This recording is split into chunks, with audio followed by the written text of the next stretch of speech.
poni nanga natalelaka yo lelo naboyi kolela lelo naboyi komitungisa ngai elikya na ngai na bilaka na nzambe bilaka yango epolaka te lelo naboyi kolela lelo naboyi komitungisa ngai elikya na ngai na bilaka na nzambe bilaka yango epolaka te nazwi mokano kolela te natalela nzamba bomo nalobi natima yele na ngai na liloba na ye. Bonjour peuple de Dieu, shalom de partout où vous êtes, partout où vous nous suivez. Nous voici encore pour une nouvelle épisode de votre émission Donner à la chose une autre tournure. Aujourd'hui, nous recevons notre humble serviteur, Dr Roland Zawadi. Docteur, bonjour. Bonjour ma soeur, bonjour peuple de Dieu, bonjour tout le monde. De partout où vous nous regardez, où vous nous écoutez, nous vous disons que la paix du Seigneur soit avec vous et que sa grâce soit superposée sur chacun de vous. Alors, docteur, aujourd'hui, vous nous avez amené un nouveau terme que vous appelez l'arbre des connaissances du bien et du mal. Par là, qu'est-ce que vous voulez nous dire par ces thèmes? Merci beaucoup, ma précieuse sœur. Nous disons ici que l'arbre des connaissances du bien et du mal, c'est une situation ou un récit qui nous est narré dans le livre de Genèse. Plus précisément dans le chapitre 3. Tout le chapitre 3 parle de cette situation. L'arbre des connaissances du bien et du mal, c'est un arbre littéralement qui a été planté dans le jardin d'Éden et que Dieu lui-même avait donné au sujet de cet arbre un ordre à Adam et Ève de ne pas toucher à cet arbre-là. Alors à partir du moment où ils ont touché à cet arbre, c'est alors que le monde aujourd'hui, c'est-à-dire moi et vous, avec la suite, parce que tous nous sommes de la race venue de Adam et Ève, c'est comme ça que c'est par là que toute forme de persécution, toute forme de situation et de malheur sont entrés dans le monde. C'est à partir de cette désobéissance que Adam avait fait avec Ève dans le jardin, en touchant à l'arbre de vie, à l'arbre de connaissance du bien et du mal, ce qui a été prohibé par le Seigneur, et ça a attiré sur eux une malédiction que nous verrons par la suite. Docteur, nous voulons vous dire que l'arbre des connaissances du bien et du mal, c'est une situation. Comment vous pouvez nous expliquer cela? Comment est-ce que ça peut être une situation? Merci ma soeur. Quand on parle de l'arbre, l'évangile a son langage. Dieu, quand il parle, il utilise les images, il utilise un langage codé. C'est ce que le peuple de Dieu doit connaître. Quand on parle de l'arbre ou quand on parle du fruit, ne voyons pas une plante avec des fruits comme les cocotiers, comme l'avocatier, comme le manguier. Non, il ne s'agit nullement pas de ça. Parce que quand Dieu ne vous ouvre pas, ne vous donne pas cette grâce de pouvoir comprendre sa parole, vous n'allez pas suffisamment avoir les informations là-dessus. Alors, grosso modo, qu'est-ce que nous devons retenir? Dieu ayant créé l'homme, il l'a envoyé sur la terre, dans une superficie qu'on appelle Jardin d'Éden. Il a placé Adam là-bas. Suivez-moi très bien, peuple de Dieu. Lorsqu'il l'a placé là-bas, lui-même Dieu, ce n'est pas un conseiller, ce n'est pas quelqu'un qui lui a dit de constater qu'il n'était pas bon que l'homme soit seul. Lui-même a vu qu'il n'était pas bon que l'homme soit seul. C'est comme ça qu'il décida de créer ou de tirer de lui une autre personne, un autre individu qu'on appelle femme. C'est pourquoi il dit, je lui ferai une aide semblable. Cette aide semblable, c'est ça, la femme qu'on appelle Ève. Le nom Ève signifie la mère de tout le vivant. Donc, c'est ce que ça veut dire. Alors, quand Dieu a vu qu'il n'était pas bon que l'homme soit seul, il lui a envoyé la femme. Et maintenant, il avait donné cette loi à l'homme en disant, tu peux manger à tous les arbres que tu vois dans le jardin. Mais quand il s'agit de l'arbre qui est au milieu du jardin, c'est ça qu'on appelle l'arbre des connaissances du bien et du mal. Le jour où tu mangeras, le jour où tu toucheras à cet arbre-là, tu mourras certainement. Donc normalement, Dieu n'avait pas l'intention que l'homme puisse mourir. Il lui avait donné une vie illimitée, ce qu'on appelle la vie éternelle. Mais à cause de la désobéissance de l'homme, l'homme a mangé à ce qui était interdit.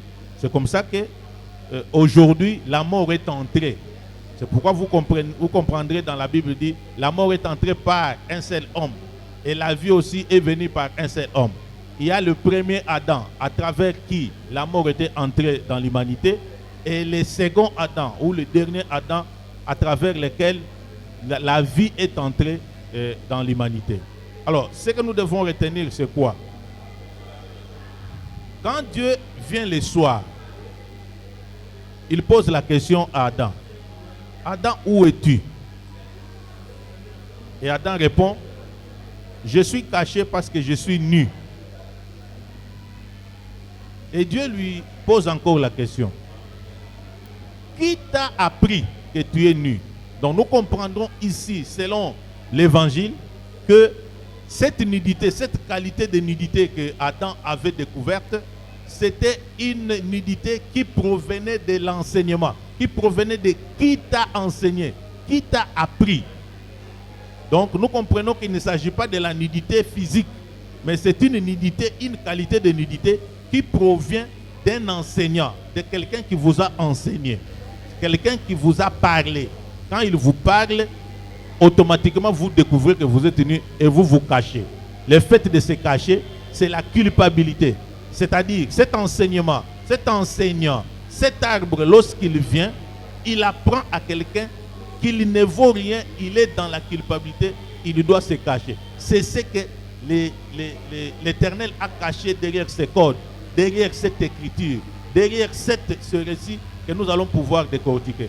Je pense que nous allons prendre beaucoup de temps dans plusieurs émissions où nous allons aller petit à petit pour que nous puissions expliquer au peuple de Dieu épisode par épisode pour que les gens comprennent. Alors, remarquez une chose, mes chers amis. Dieu arrive le soir. Et dans l'évangile, faites attention. Quand on écrit, quand une écriture précise quelque chose ou insiste sur quelque chose, il y a la pensée cachée de Dieu. C'est ce qui est écrit dans les livres des Proverbes. Là, on a dit que Dieu fait toutes choses pour un but. C'est-à-dire, même en mettant Adam dans ce jardin, c'était pour un but. Même en mettant Ève à côté d'Adam, c'était pour un but. Mais nous allons ajouter une écriture pour peut-être faire comprendre encore nos frères et sœurs pour la meilleure compréhension. Nous lirons dans les livres d'Ésaïe chapitre 63. Dans les livres d'Ésaïe 63, il y a un peuple qui dit ceci. Tu es cependant notre Père, car Abraham ne nous connaît pas. C'est toi, ô Éternel, qui es notre Père, et dès l'éternité, nous t'appelons Sauveur. Vous voyez? Donc, dès l'éternité, c'est-à-dire quoi? C'est avant la fondation du monde, avant que Adam n'existât, avant que le monde n'existât. Dieu avait déjà prévu d'être un sauveur. Alors, pour sauver, pour être sauveur, pour que cet attribut de sauveur puisse s'accomplir, Dieu devrait avoir besoin de quelqu'un à sauver. C'est comme ça que vous verrez, sur les volets prophétiques, Dieu envoie Ève à côté d'Adam. C'est pourquoi il dit, il n'est pas bon. Parce que sur le plan révélationnel, quand il dit, il n'est pas bon que l'homme soit seul, je vais lui faire une aide qui va l'aider à ce que moi, l'Éternel, je devienne sauveur. Parce que si Adam ne tombe pas, l'Éternel ne sera pas sauveur. Il ne viendra pas pour sauver. Quelqu'un qui est sauveur qui a besoin d'être sauvé, il faut qu'il y ait quelqu'un à sauver. Et la personne qui devrait être sauvée, c'était Adam. Et Adam devait être sauvé comment? Il faut qu'il puisse connaître la chute. Et la chute qu'il a connue, c'était à travers sa femme. C'est pourquoi vous verrez, lorsque l'Éternel pose la question, où es-tu? Il dit, je suis caché parce que je suis nu. Qui t'a enseigné que tu es nu? Non, c'est la femme que tu as mise à mes côtés, la femme que toi tu m'as donnée. Donc quand nous lisons entre les lignes, quand nous comprenons ce que Adam donne comme réponse, ici c'est la femme que tu m'as donnée. Donc il voulait dire à Dieu que si il ne m'avait pas donné cette femme, je ne pouvais pas arriver à cette situation. En d'autres termes, c'est ce que ça veut dire. Et Dieu laisse Adam, il va vers la femme. Il pose la même question. Qu'est-ce qui s'est passé? La femme dit non, c'est pas moi, c'est le serpent. Il quitte la femme, il va vers le serpent. Mais vous allez remarquer qu'il n'a pas posé la question au serpent, il commence directement à le maudire. Quand il commence à le maudire, normalement il aurait dû poser aussi la question au serpent pour savoir qu'est-ce qui s'est passé, pourquoi toi tu as fait ça. Mais il ne lui a pas posé la question. C'est pourquoi quand nous regardons avec les yeux prophétiques, nous comprenons que le serpent ici, c'est Dieu qui a permis que le serpent puisse aller séduire Ève afin d'atteindre Adam, pour que Adam puisse chuter, pour qu'Adam puisse tomber, afin que l'activité des sauveurs, l'activité des sauveurs puisse s'accomplir. Ceci est tenu, où nous sommes en train de le dire, sur base de l'écriture qui dit, qui dira quelque chose à lui sans que l'Éternel n'en soit auteur. Toute chose que nous voyons, tout événement que nous voyons, c'est Dieu qui a permis que cela soit ainsi.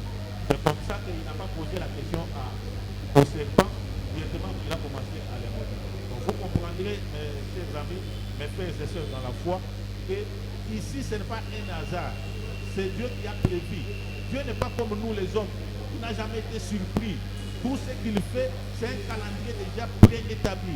Et il accomplit cela sous forme de ce que nous appelons aujourd'hui le plan de la rédemption. Le plan de rédemption est, grosso modo, synthétisé dans la notion pour rédempter quelqu'un, il faut qu'il y ait quelqu'un qui est tombé. Pour qu'il puisse avoir besoin d'un sauveur. Et que quand le sauveur va venir, lorsqu'il va le sauver, la tribu qui était cachée en Dieu en tant que sauveur, cela va s'accomplir. Donc voilà comment nous devons comprendre les contextes dans lesquels cela se passe. D'accord, docteur, merci pour cet éclaircissement. Si je comprends bien, vous dites, il dit dans Genèse, lorsque Dieu créa l'homme, lui dit de ne pas manger le fruit qui était au milieu du jardin. Pas bien. Quelle était vraiment la pensée ou l'idée exacte que Dieu n'a pas voulu à ce que l'homme ne mange pas de cet arbre? C'est ça. Vous comprendrez que cette notion est très importante. Je vous demande, vous les téléspectateurs, d'être très attentifs et de prendre part à toutes les séances que nous allons pouvoir organiser autour de ce thème. Parce que ça ne peut pas se terminer aujourd'hui, croyez-moi. Je reprends. Dieu en lui, il y avait la tribu des sauveurs. C'est ça, non? Dieu est sauveur. Ça, c'est conformément à Isaïe 63. Mais regardez, quand est-ce qu'on l'appelle sauveur? C'est dès l'éternité, dès les temps éternels, c'est-à-dire avant la fondation du monde. Il est déjà sauveur. Comment voudrez-vous que quelqu'un qui est déjà sauveur avant la fondation du monde, comment il va devenir sauveur? Parce qu'il n'y avait pas encore quelqu'un, il n'y avait pas encore Adam, il n'y avait pas encore la création. Comment Dieu peut être sauveur? Alors nous comprenons que dans sa vie, dans sa divinité, comme on peut l'appeler aujourd'hui, Dieu guérisseur, c'est-à-dire El Rapha. Vous voyez, il est El Rapha. Pour que cet attribut puisse s'accomplir, il faut qu'il y ait quelqu'un qui tombe malade pour qu'il vienne le guérir. C'est dans le même ordre d'idée. Pour qu'il soit appelé réellement sauveur, il faut qu'il y ait quelqu'un qui tombe. Et la personne qui est tombée, c'est Adam. C'est pourquoi vous verrez que Adam est tombé les jours de sabbat. Jésus-Christ vient répéter ça. Quand il disait aux pharisiens que qui d'entre vous, lorsque sa brebis tombe, dans le puits le jour de sabbat, il ne va pas aller pour le sauver. La brebis qui était tombée, c'était Adam. Mais Adam devrait tomber comment? Adam ne pouvait pas tomber si Dieu n'a pas permis qu'il tombe. C'est comme ça qu'il a mis en scène cette notion ici. Je vous ai dit que la première chose qu'il a faite, c'est d'envoyer d'abord la femme. Parce que la femme, selon l'apôtre Paul, c'est le sexe faible, c'est l'être faible, à travers qui le serpent doit entrer. Mais vous allez vous poser la question, qui a envoyé ce serpent? Qui a créé ce serpent? Est-ce que vous croyez avec moi que le serpent, c'est une créature de Dieu? Oui, le serpent, c'est une créature de Dieu. Mais qui l'a envoyé? Qui a envoyé le serpent vers Ève? Là, nous lisons l'écriture qui dit aucun événement ne peut se produire si Dieu n'a pas permis que ça se produise. C'est pourquoi il laisse le serpent aller vers Ève, séduire Ève. Et à son tour, Ève va séduire maintenant Adam, en le poussant à aller toucher à l'arbre. Je crois l'arbre, nous donnerons dans les séances qui suivent les noms de cet arbre-là, vous comprendrez. Cet arbre déjà c'est quoi? Ce n'est pas une plante, mais c'est un enseignant. C'est un enseignant qui apprend à quelqu'un qu'il est nu. C'est un enseignant qui donne à quelqu'un la connaissance. Parce qu'on l'appelle l'arbre, n'oubliez pas, on l'appelle l'arbre de connaissance. C'est-à-dire, c'est un arbre qui apporte la connaissance. Mais cette connaissance, c'est la connaissance du bien d'abord et la connaissance du mal. Donc ça ne peut pas être une plante ordinaire. C'est que c'est un enseignant qui vient pour montrer à quelqu'un ça c'est le bien, ça c'est le mal. Mais ça va apporter à Adam quoi? Malheureusement, pendant cette dispensation, Adam ne pouvait pas pratiquer le bien. Il ne pouvait pratiquer que le mal. Parce que l'arbre là n'était pas seulement l'arbre de connaissance du mal, c'était l'arbre de connaissance du bien et du mal. Mais comme ce n'était pas encore le temps de pratiquer le bien, Adam a pratiqué le mal. Comme il a pratiqué le mal, Dieu l'a chassé du jardin. Vous allez voir que dans la succession des malédictions, Dieu n'a pas maudit directement Adam. Parce que Adam avait déjà dit que depuis que j'étais seul, depuis que je vivais seul ici, je n'ai jamais commis cette infraction. Je n'ai jamais touché à cet arbre. Mais c'est toi, Dieu, à cause de la femme que toi tu m'as envoyée. Donc il a remis la responsabilité à Dieu lui-même. C'est pourquoi Dieu n'a plus demandé des explications. Il va directement vers la femme. La femme répète la même chose.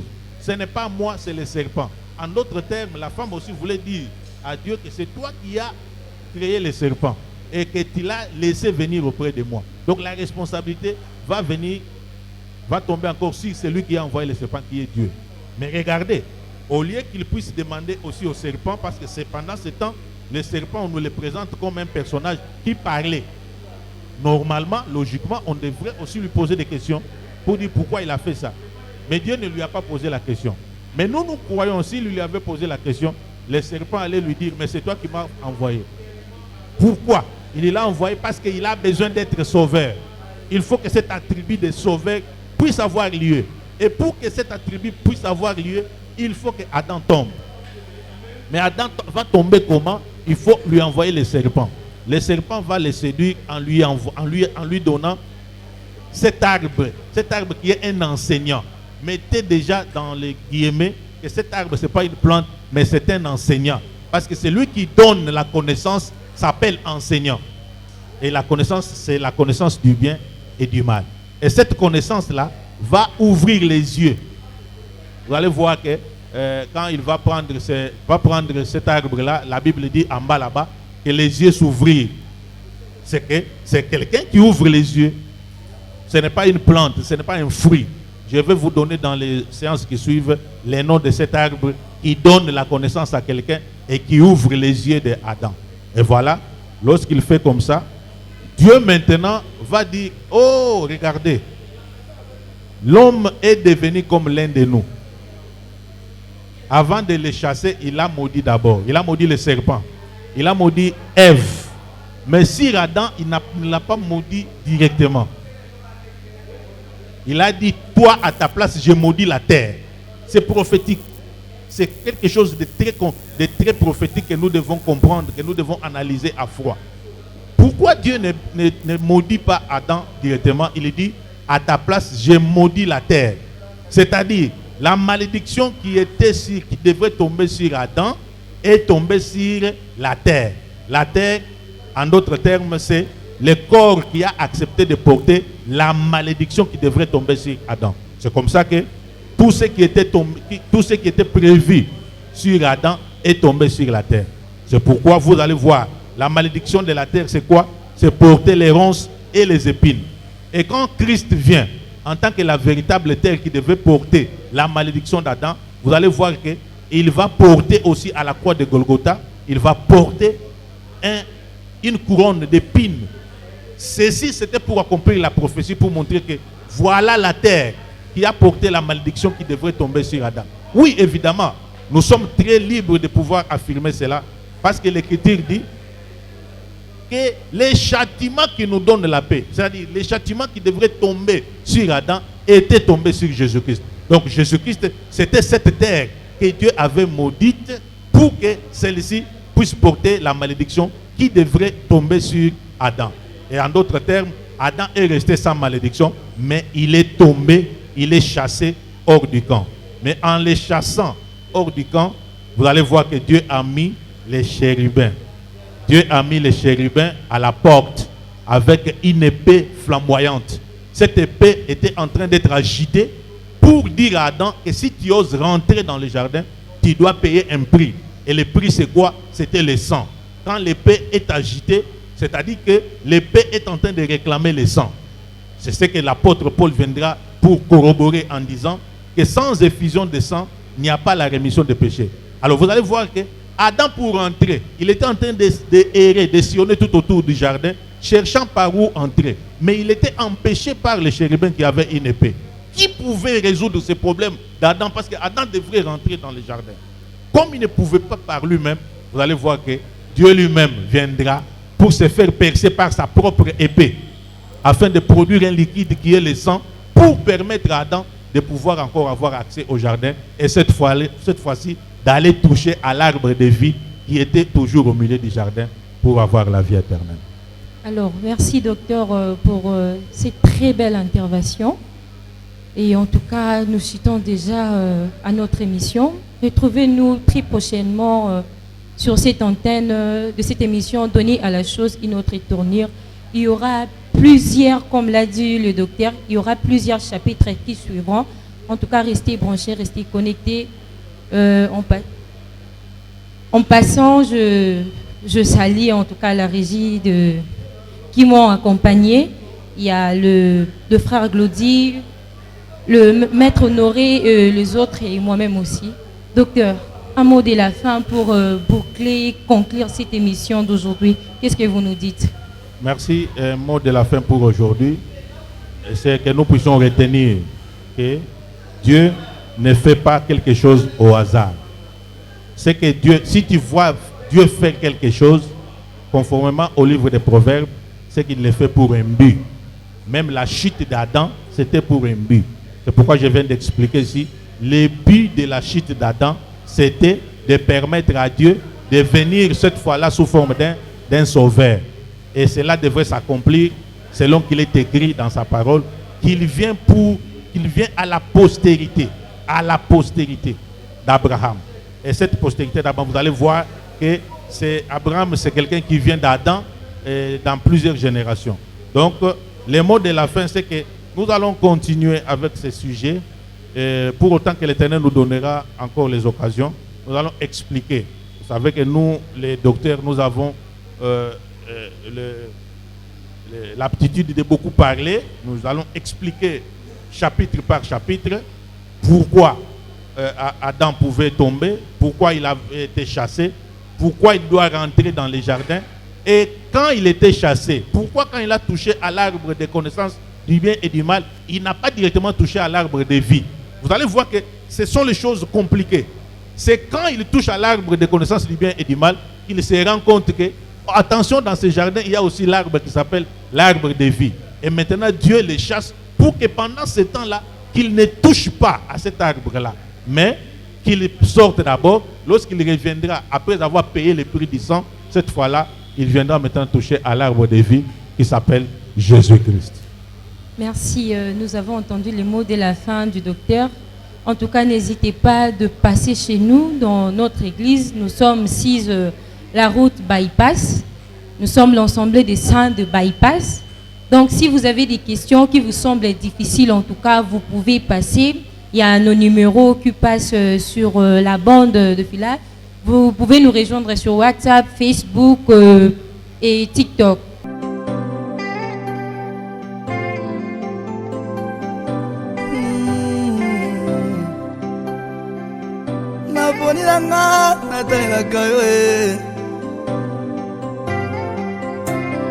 Lelona boy kolela, lelona boy komi tungisa ngaye, elikia ngana bilaka na nzambe, bilaka yango epola kate. Lelona boy kolela, lelona boy komi tungisa ngaye, elikia ngana bilaka na nzambe. Kayango epola kate nazui mokano kolela te natalela nzamba bomo nalobi na te mayele na ngai naliloba na ye Yesu aloba na ngai na kolonga